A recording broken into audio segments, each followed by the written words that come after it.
Բարև։ Պատկերացրեք ընդամենը 1 տարում ամբողջ մարդկությունը գումարային անցնում է ճանապարհ, որը 40 անգամ երկար է, քան մոլորակի բոլոր վայրի ցամաքային կենդանիների անցածը միասին վերցրած։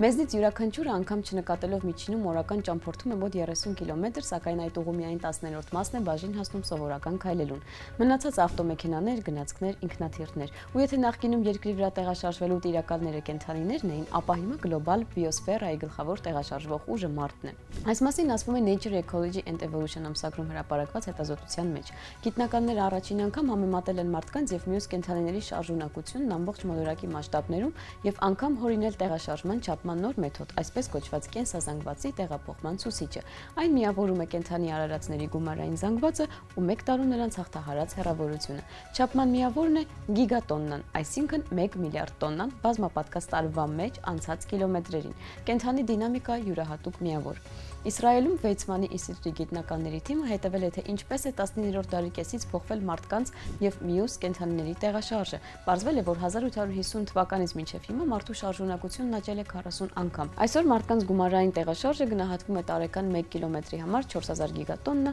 ինչը մոտ 40 անգամ գերազանցում է մնացած բոլոր ցամաքային վայրի կենդանիների, կաթնասունների, թռչունների, սողունների, միջատների եւ մյուսների գումարային ցուցանիշը։ Այս տեղաշարժման մեջ խոշորագույն ներդրումն ավտոմեքենաներինն է 65%, 10-րդ մասը բաժին է հասնում ավիացիային, մոտ 5%-ը գնացքներին եւ մետրոյին։ Ոտքով քայլելը այս ցուցանիշում բավականին համեստ է, ընդամենը 600 գիգատոննա տարեկան 1 կիլոմետրի համար։ Սակայն անգամ դա բավական է 6 անգամ գերազանցելու համար բոլոր վայրի ցամաքային կենդանիներին միասին վերցրած։ Հետաքրքիր է, որ կենդանիների շրջանում որքան խոշոր է կենդանին, այնքան ակտիվորեն է այն տեղաշարժվում։ Ցամաքային կենսազանգվածի ամբողջ տեղաշարժման մոտ 1/4-ը բաժին է հասնում աֆրիկյան փղերին, չնայած նրանց մասնաբաժինը ցամաքային կաթնասունների ընդհանուր զանգվածում չի գերազանցում 6%-ը, իսկ 80,000 սապատավոր կետերը տարեկան օվկիանոսում հաղթահարում են ճանապարհ, որը համեմատելի է բոլոր ցամաքային կաթնասունների եւ թռչունների տեղաշարժմանը միասին վերցրած։ Կա նաև տագնապալի հանգամանք։ Ծովային կենդանիները սկսել են տեղաշարժվել 60%-ով քիչ քան 1.5 դար առաջ։ Նրանց ընդհանուր կենսազանգվածը գրեթե կիսով չափ կրճատվել է։ Պատճառն արդյունաբերական ձկնորսությունն է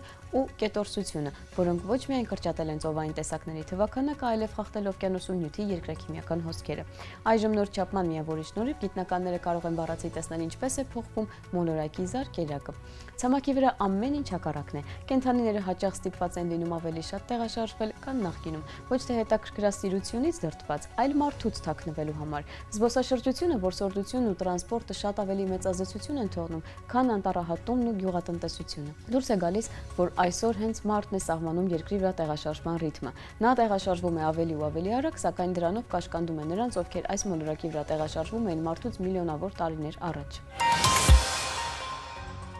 Հազվագյուտ հայտնագործություն, որը կարող է տեղ գտնել աստղագիտության դասագրքերում։ Տեստ տիեզերական աստղադիտակը TOI 2267 համակարգում հայտնաբերել է 2 երկրանման էկզոմոլորակ ու 1 երկրանման էկզոմոլորակի թեկնածու։ TOI 2267-ը կրկնակի աստղային համակարգ է, բաղկացած 2 կարմիր թզուկից, որոնք գտնվում են արեգակից ընդամենը 190 լուսատարի հեռավորության վրա։ Եթե երրորդ մոլորակի գոյությունը հաստատվի, ապա TOI 2267-ը կդառնա հայտնի ամենակոմպակտ աստղային համակարգը, որի երկու աստղերի շուրջ մոլորակներ են պտտվում։ Ծիրկաթին գալակտիկայի աստղերի մոտ կեսը ոչ թե առանձին լուսատուներ են, ինչպես արեգակը, այլ 2 եւ ավելի աստղերից բաղկացած համակարգեր։ Սակայն այդպիսի համակարգերում մոլորակները հազվագյուտ երևույթ են։ Հիմա հայտնի է մոտ 500 էկզոմոլորակ, որոնք պտտվում են կրկնակի ու այլ պատիկ աստղային համակարգերում, սակայն դրանք ուսումնասիրելը բարդ է։ Մի քանի աստղի ճառագայթած լույսը խանգարում է չափումներին, իսկ մոլորակների շարժումը նկատելի չէ անգամ ամենազգայուն աստղադիտակների համար։ Լիեժի համալսարանի աստղագետների թիմը այս խնդիրը լուծելու համար համադրել է տեսի եւ վերերկրային աստղադիտակների տվյալները։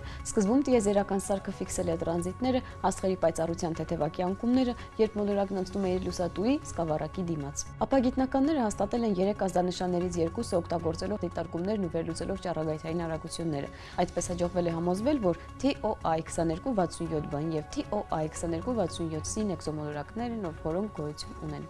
Ինքը համակարգը իրենից ներկայացնում է M5V ու M6V սպեկտրալ տիպի 2 ոչ մեծ կարմիր թզուկ, որոնք գտնվում են միմյանցից 8 աստղագիտական միավոր հեռավորության վրա։ Դա մոտավորապես Արեգակի եւ Սատուրնի միջև հեռավորությունն է։ Աստղերի զանգվածը կազմում է 0.17 ու 0.1 Արեգակի զանգված։ Շարավիղները 0.2 Արեգակի շարավղից ոչ ավելին, իսկ մակերևույթի ջերմաստիճանը մոտ 3000 կելվին։ Սրանք խամրած, սառը ու շատ երկարապրող աստղեր են, որոնց տարիքը 1 միլիարդ տարուց ոչ պակաս հասը։ Ինչ վերաբերվում է մոլորակներին, ապա երկուսն էլ գրեթե մեր մոլորակի երկվորյակներն են։ Դրանց շարավիղը մոտ 1-ից 1.36 երկրային շարավիղ է, իսկ ուղեծրային փուլերը 2.28 ու 3.49 օր։ Այսինքն այս մոլորակների տարին տևում է ընդամենը մի քանի երկրային օր։ Այսքան կարճ ուղեծիրները նշանակում են, որ մոլորակները շատ մոտ են իրենց աստղերին։ Երրորդ հնարավոր մոլորակը TOI 2267.0.2-ը